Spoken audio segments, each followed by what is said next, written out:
Europe 1, 7h26, Thomas Soto. Ce sera l'image politique forte de la semaine prochaine. Bonjour Caroline Roux. Bonjour Thomas. Pour la première fois depuis la campagne présidentielle, on va retrouver côte à côte François Hollande et Jacques Chirac. En fait, l'actuel chef de l'État va remettre le prix de la Fondation Chirac. Oui, alors la cérémonie se déroulera au musée du Quai Branly. Alors vous le savez, c'est le musée voulu et créé par Jacques Chirac, mais l'ancien chef de l'État ne s'exprimera pas, comme le dit pudiquement un membre du clan. Sa santé, sa fragilité ne le permet pas. Alors ceux qui n'ont jamais cessé de lui rendre visite me disent qu'il est maintenant un peu ailleurs, ce qui ne l'empêche pas de sortir, hein, on l'a vu la semaine dernière à une expo de photos sur Brigitte Bardot. Il paraît qu'il prenait un verre dans le 6e arrondissement, on lui dit tiens il y a cette expo, il dit j'y vais. Il est parti.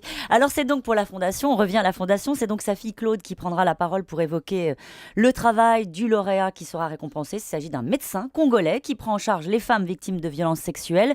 Et le mot de la fin reviendra naturellement au président Hollande. Alors les Chirac ne veulent pas en faire un moment politique. Pour eux, la présence de François Hollande, c'est juste un acte de courtoisie républicaine puisque le chef de l'État est invité chaque année. Et Claude Chirac rappelle d'ailleurs que Nicolas Sarkozy était venu, c'était en 2009. Alors on a bien compris que ni chez Chirac ni chez Hollande, on veut mettre en scène une complicité politique. Mais cette complicité, Caroline, c'est clair, elle existe et depuis longtemps. Effectivement. Alors quand François Hollande, par exemple, passe en Corrèze, en juillet dernier, il fait un crochet par la propriété des Chirac. Un élu qui a assisté à cette rencontre m'a raconté hier que c'était un moment intime, simple, où il a été question de la Syrie, du Mali, avec une petite phrase de Jacques Chirac que tous ont noté sur l'urgence de maîtriser les déficits publics. Un autre exemple, quand la plus proche collaboratrice de Jacques Chirac, Annie L'Héritier, est menacée à la tête du Musée national du sport, eh bien, c'est François Hollande qui intervient lui-même dans le dossier. En réalité, Hollande fait avec Chirac ce que Chirac faisait avec Mitterrand à la fin de sa vie. Il est juste